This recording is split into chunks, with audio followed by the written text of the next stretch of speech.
I would reiterate that fact. The proposals would not just cut across religious freedom. They would criminalise ordinary mums and dads who really want to try and extract their children from the grip of radical trans ideology. And Aidan O'Neill confirms that in his opinion. And that's why it's really important that everyone in Scotland takes note and actually mobilises on this issue. Joanna Cook, it's such a privilege to talk to you. I've seen you doing interviews yourself. You work for the Christian Institutes. You're a public affairs officer. And I wanted to talk to you today about a press release that's come out recently, so our viewers and our listeners can find out what's going on in Scotland. Because some rather horrific laws have been proposed. And having written the press release and got involved in that, I wonder if you could tell us a little bit about what's going on up there, what's the problem with what's going on up there, and what on earth can be done about it. So start off, Joanna, please say hi to our viewers and our listeners, and then tell us what's happening in Scotland. Yes, thank you so much for having me on, Tony. It's a pleasure to be here. Probably the best place to start is what is conversion therapy, because that's what the Scottish Government has put forward proposals for, is a conversion practices law. And those proposals are currently out for consultation. So they were launched on the 9th of January, and that public consultation runs for 12 weeks and closes at midnight on the 2nd of April. So it's really important that people are aware what these proposals are, but many people probably viewing this will be thinking, well, what is conversion therapy? They think probably of electroshock treatment, of corrective rape, of horrific practices like that, and think that's what this law is seeking to address. But the reality is not that. And the activists who are really pushing for this bill, they don't just want it to target abuse, but they want it to target conversations and prayers that don't affirm LGBT ideology. Just to sort of name a few of the activists who are really behind this campaign, individuals like Jane Ozanne, she says that she wants gentle, non-coercive prayer to be covered by a bill. And Blair Anderson, who leads the End Conversion Therapy Scotland campaign, he says that depending on your parents' consent to transition is conversion therapy 101. So that's kind of sets the scene in terms of what we're dealing with here. And unfortunately, the Scottish Government has been preparing to put forward these proposals for over 2 years of deliberations. There was a report by the Scottish Parliament's Equalities Committee and also the Scottish Government's own expert advisory group.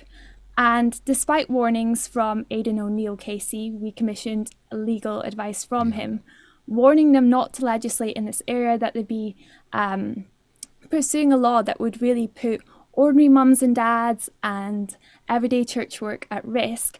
It's put forward these proposals that are dangerously broad, very vague, have been declared to be legally incoherent, and really pose a threat to the ordinary work of churches and parenting. And that's really what the CI's involvement in this issue is. We're campaigning against a conversion therapy bill that would cut across parental rights and freedoms and religious freedom. And the point is, so we have supporters from all faiths and none, fair play. I think most of our supporters would say that they are Christians of one flavour or another, but we certainly have a number who have no faith and who are confessed atheists. But they support the idea that marriage should be between a man and a woman, and that people should be allowed to express that view to whoever, especially to your children if you want to.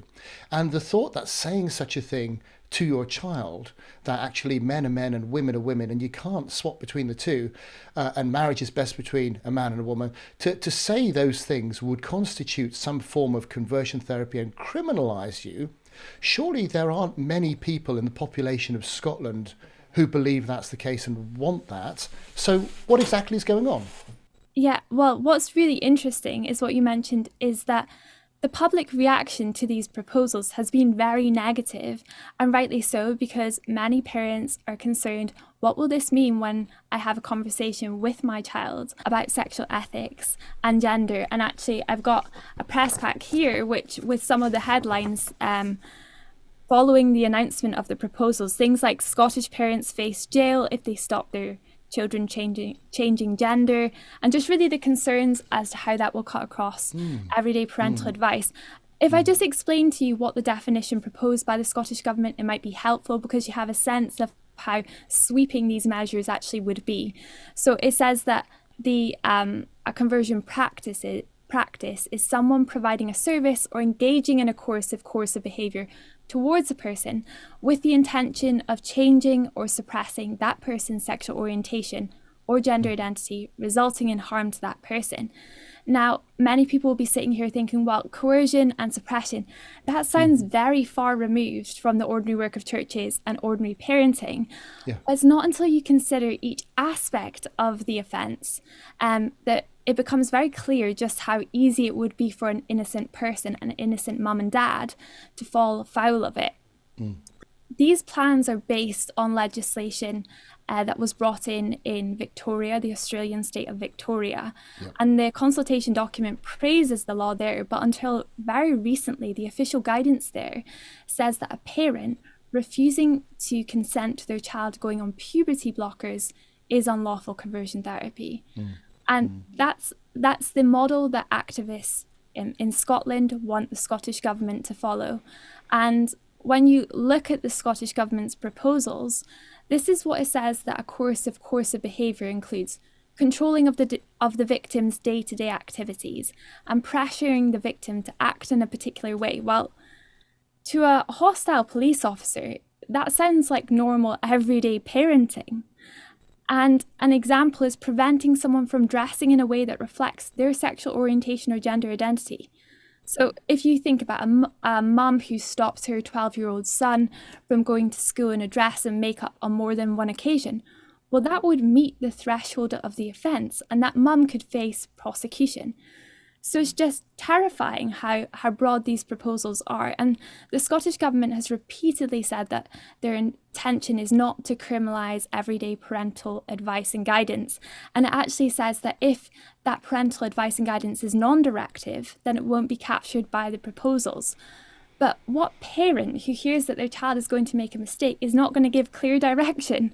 That just is a complete attack on parenting. You know, a mum who hears that her daughter wants to go on puberty blockers or cross-sex hormones, of course she'll want to warn against it. Yet that would be considered suppression under the proposals. So you can see that every kind of aspect, every ingredient that makes up the offence shows just how low and weak the threshold is. Yeah, and that's beside the argument that says, look, unless it is essential to legislate, it's essential that you don't legislate, because these matters are far from resolved in terms of their efficacy for children, in terms of the long-term benefit for children, in terms of children being blank slates, and is this nothing more than mass delusion and mass psychosis on a crazy level, that kids are being obsessed that they've been born in the wrong body somehow all of a sudden after listening to TikTok for hours and hours and hours telling them that that's the case. You know, we need to take a breath here. And I don't want to muddle it with what's been going on in the UK Parliament, but very recently as well, there's been debate about members' bills being introduced and people making the point, well, some of the crazy things that you spoke about at the beginning of the video, Joanna, are already illegal. Yeah. Those things are already against the law, and quite rightly so. So what actually is happening where that requires such draconian legislation? Yes. Nobody sees the evidence. No, and this is the point that we've been making for years now. We've been saying that before such a bill is introduced, we need to see a clear gap in the law. Scotland already has comprehensive laws against verbal and physical abuse, as does the UK, that protect all people. And if there was a gap in the law, we would know about it, because there would be documented cases in the news where victims had been told by the police or by prosecutors that there was nothing that they could do, or where criminal courts actually failed to convict. But there's been no such cases. And if you look at the Scottish Government's proposals, they say that they want to target behaviour that is not threatening or abusive. So it's clear that there's an acknowledgement there that existing law is sufficient to deal with abusive practices. That's not what we're talking about here. We're talking about the things that wouldn't reach that threshold. And we commissioned legal advice from Aidan O'Neill KC. He's one of the top KCs on these proposals. And he confirms that, in fact, existing law is sufficient to deal with abusive practices, and that the gaps in the law can only be in relation to behaviour that does not constitute degrading treatment or the infliction of physical abuse or mental or emotional abuse. There just is no gap in the law, and that's what we've been saying for years. What is it that is currently legal, that should be made illegal, and that deserves to be? And unfortunately, when you look at the evidence base in the consultation, the Equalities Minister, Emma Roddick, she says that testimonies that were provided by individuals with lived experience of conversion practices to the Scottish Equalities Committee, that they actually identify that there are gaps in the law. And those testimonies are publicly available. And if you read them, they either describe things which are clearly already illegal, things like electroshock treatment, or they describe things which are not already illegal and don't deserve to be, things alarmingly like prayer and pastoral care. So then that leads you to ask, are these the gaps in the law that the Scottish Government is referring to? Yeah. So, Joanna, is there any evidence of we're talking about the evidence and the lack of evidence, and you've just gone on about the cases that were exemplified and the fact that they didn't really show the need for legislation. When it talks about harm, what's the problem with its definition of harm? Well, again, we see that the definition of harm is no less sweeping, is no less subjective. And the problem is it includes psychological harm, which is defined as including the extremely weak threshold of distress.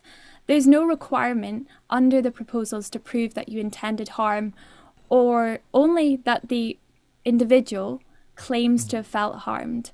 And this really is astonishing when you think just how easy it is to claim distress and just how impossible it is to disprove. What is to stop someone who's been invited to embrace, for example, Christian sexual ethics from saying that they were distressed by a conversation? Or a child saying that they're distressed by the way their parents spoke to them? Absolutely. It's in every walk of life we could have claimed to have felt distressed by things that we encounter, conversations that we have. So to me, this is where it really becomes clear just how far-reaching it is and how much of an attack on freedom of expression it is. Yeah. So actually, there's nobody suffering harm.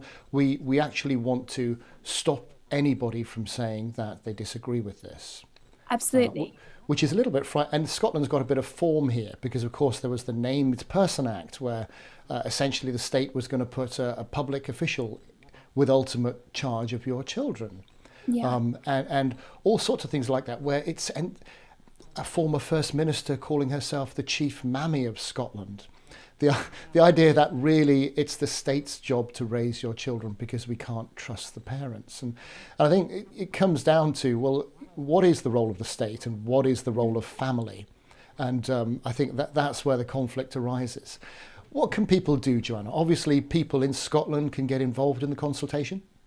Yes, and I very much urge people in Scotland to take this opportunity to let the Scottish Government know how controversial its proposals are. It really is important. I cannot stress this enough, that people engage with the consultation process.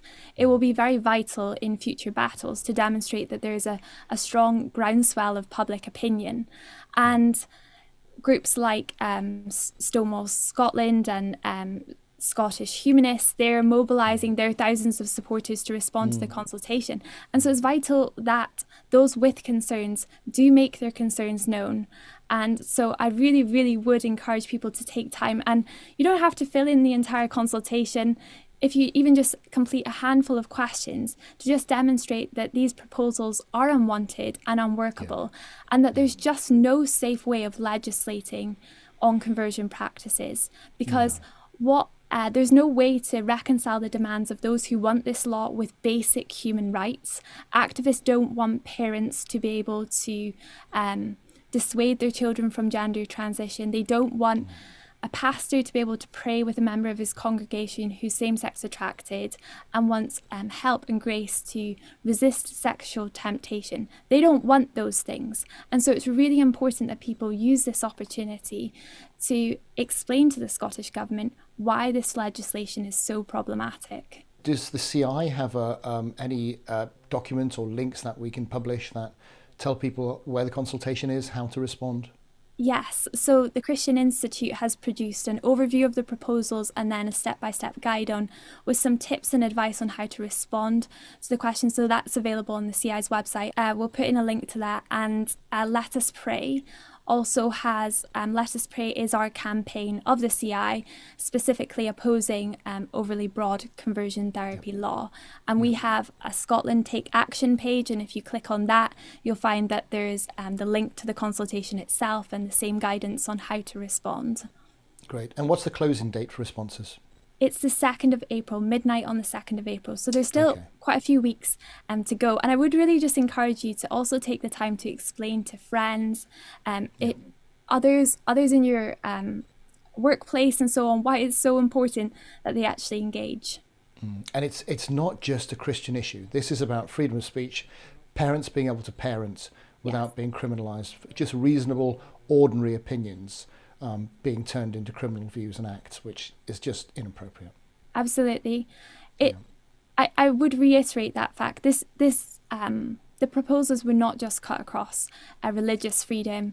They would criminalise ordinary mums and dads who really want to try and extract their children from the grip of radical trans ideology. And Aidan O'Neill confirms that in his opinion. And that's why it's really important that everyone in Scotland takes note and actually mobilises on this issue. That's great. Is anybody else arguing against this as well, or is it just you guys? No, that's a very good question. It's not just us. And there are widespread concerns, for example, from women's groups, those that raised concerns regarding the Gender Recognition Reform Bill. The same concerns are present in this bill in terms of free speech, enshrining trans ideology into law, having a kind of LGBT blasphemy law. And so, of course, those who hold gender critical views are very concerned that this legislation would criminalise them too.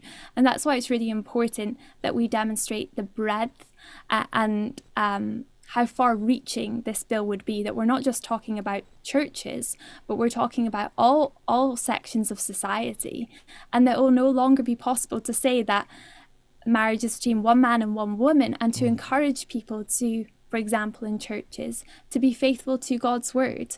And one of the alarming things in the consultation is it says that celibacy is a form of suppression.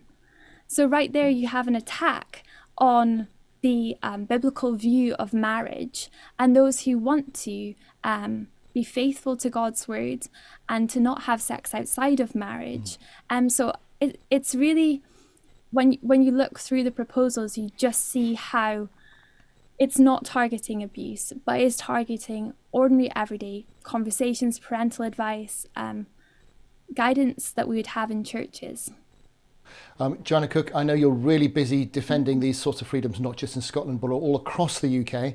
So grateful to talk to you. Get right back to it, and thank you very much for everything you're doing. Thank you so much, Tony.